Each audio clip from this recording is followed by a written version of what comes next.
Hello students, তো আজ আমরা শিখব স্পোকেন ইংলিশের ক্লাস নাম্বার 1।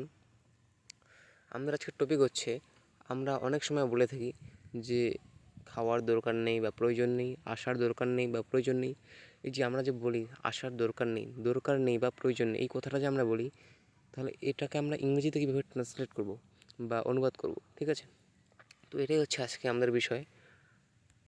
তো তোমাদেরকে প্রথমেই বলে রাখি, তোমরা যারা টাকার জন্য এই সমস্ত কোর্স করতে পারছো না বা স্পোকেন ইংলিশ কোর্স করতে পারছো না, সমস্যা নেই, এই চ্যানেলটিকে ফলো করো এবং তোমরা শিখতে থাকো।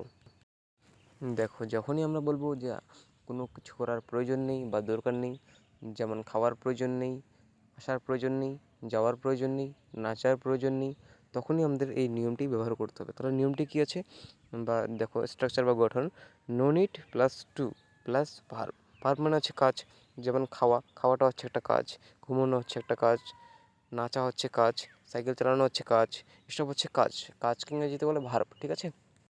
তাহলে আমরা কী কাজ করব সেটা আমাদের লিখতে হবে। তাহলে আমাদের কী লিখতে হবে? No need plus to. No need to লিখবো, আমরা লিখবো নো নিড টু, এরপর লিখবো কী করব না, ঠিক আছে, বা কী করার প্রয়োজন নেই সেটা আমাদের লিখতে হবে। যেমন খাওয়ার প্রয়োজন নেই, নো নিড টু ইট। দেখো, প্রথমে লেখা আছে খাওয়ার দরকার নেই বা প্রয়োজন নেই। উদাহরণে দেখো, যেমনের নিচে আছে খাওয়ার দরকার নেই বা প্রয়োজন নেই। তাহলে এখানে আমাদের উত্তরটা কী আসছে? নো নিড টু ইট। আমরা কী লিখছি? নিয়মে আছে আমাদের নো নিড টু, সেটা আমরা লিখছি, লেখার পর ভার্ব মানে কাজ। কী কাজ? খাওয়া হচ্ছে কাজ, আমাদের খাওয়ার ইংরেজি হচ্ছে ইট, সেটা আমরা সেখানে লিখে ফেলছি। দেখো, এরপরে কী আছে? এরপরে আছে যাওয়ার প্রয়োজন নেই। আগের মতো আমরা লিখব নো নিড টু। যাওয়া ইংরেজি কি? গো। যাওয়াটা হচ্ছে ভার্ব, তাহলে যাওয়া ইংরেজি হচ্ছে গো। তাহলে আমরা নো নিড টু লিখলাম এবং আমরা পিছনে বসাই দিলাম গো, হয়ে গেল আমাদের, ঠিক আছে? এরপরে কী আছে? ঘুমানোর দরকার নেই বা প্রয়োজন নেই। দরকার নেই, প্রয়োজন নেই, একই কথা। তো এর উত্তর হচ্ছে নো নিড টু।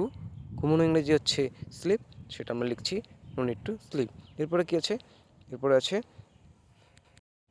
বলার দরকার নেই, ঠিক আছে? তাহলে নো নিড টু আমরা আগের মতো লিখলাম নো নিড টু।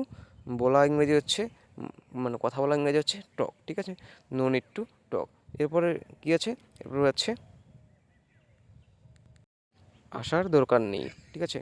তাহলে নো নিড টু কাম। এরপরে আছে কাটার দরকার নেই, যেমন চুল কাটা হতে পারে বা পেপার কাটা হতে পারে, তাহলে নো নিড টু কাট মানে হচ্ছে কাটা, ঠিক আছে? তারপরে আছে নাচার দরকার নেই। তাহলে এটাকে আমরা কীভাবে বলবো? এটা হচ্ছে নো নিড টু ড্যান্স।